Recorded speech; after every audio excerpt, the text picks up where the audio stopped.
ఇక అటు నెల్లూరు జిల్లాలో కూడా ఎన్నికల కౌంటింగ్ కు అన్ని ఏర్పాట్లు పూర్తి చేశారు.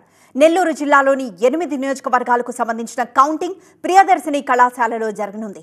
ఈ కౌంటింగ్ ఏర్పాట్లను కలెక్టర్ హరినారాయణన్, ఎస్పీ ఆరిఫ్ హఫీజ్ పర్యవేక్షిస్తున్నారు. దీనిపై మరింత సమాచారం మా స్పెషల్ కరెస్పాండెంట్ మురళి అందిస్తారు. నెల్లూరు జిల్లాలో కౌంటింగ్కు సంబంధించినటువంటి ఏర్పాట్లన్నీ కూడా పూర్తయ్యాయి. ఉదయం 8 గంటల నుంచే నెల్లూరు జిల్లాకు సంబంధించినటువంటి 8 అసెంబ్లీ నియోజకవర్గాలు అలాగే నెల్లూరు పార్లమెంటుకు సంబంధించినటువంటి కౌంటింగ్ కోసం అధికారులు ఏర్పాట్లు చేపట్టారు. ప్రియదర్శిని ఇంజనీరింగ్ కాలేజీలో కౌంటింగ్ అనేది జరగబోతోంది. సో సాధారణంగా అయితే DKW కళాశాలలో గతంలో కౌంటింగ్ అనేది జరిగేది.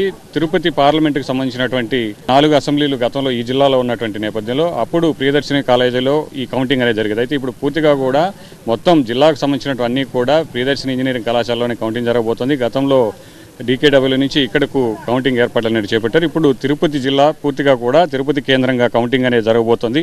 నెల్లూరు పార్లమెంటుకు సంబంధించినటువంటి కేవలం 30 నిమిషాల్లో చికిత్స. కాల్ చేయండి 9989527715.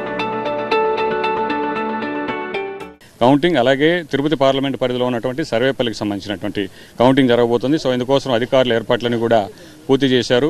సో జిల్లా వారీగా కూడా ఉన్నటువంటి 8 నియోజకవర్గాలకు సంబంధించి మొత్తం 122 మంది అసెంబ్లీ బరిలో అభ్యర్థులు ఉన్నారు. పార్లమెంటుకు సంబంధించినటువంటి 13 మంది అభ్యర్థులు బరిలో ఉన్నారు.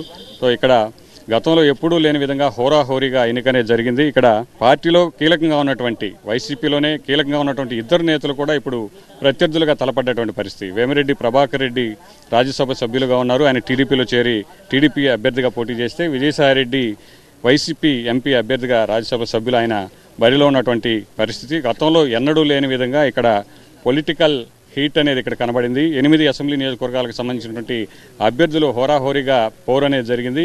ఇక్కడ జిల్లాలో రెబల్ అభ్యర్థులుగా రెబల్ ఎమ్మెల్యేలుగా మారినటువంటి వారు కూడా టీడీపీలో చేరి పోటీ చేయడంతో ఇక్కడ ఎక్కడా లేని విధంగా ఆ పొలిటికల్ హీట్ అనేది మనకి ఇక్కడ ఎక్కువగా కనిపించినటువంటి పరిస్థితి.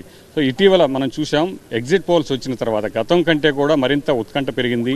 ఏం జరగబోతుంది, టీడీపీకి వైసీపీకి కూడా ఎగ్జిట్ పోల్స్లో 2 పార్టీలు గెలిచేటువంటి అవకాశం ఉందని, అంటే ఇచ్చినటువంటి సర్వేల్లో వైసీపీ గెలుస్తున్నటువంటి కొన్ని సర్వేలు, టీడీపీ గెలుస్తున్న కొన్ని సర్వేలు ఇచ్చినటువంటి నేపథ్యంలో ఏం జరగబోతుంది అన్నటువంటి ఒక ఉత్కంఠ అయితే మాత్రం ఇక్కడ కనబడుతోంది. గత 10 రోజులుగా జిల్లా వ్యాప్తంగా కూడా కార్డన్ సెర్చ్ అనేది నిర్వహించి అనుమానిత వ్యక్తులను అదుపులోకి తీసుకోవడం కూడా జరిగింది. సో రేపు ఎట్లాంటి కౌంటింగ్ సందర్భంగా ఎట్లాంటి అవాంఛనీయ ఘటనలు జరగకుండా గట్టి చర్యలు అయితే తీసుకునే పరిస్థితి మాత్రం ఇక్కడ కనబడుతుంది. కెమెరా పర్సన్ వినోద్తో మురళి, TV9 నెల్లూరు నుంచి.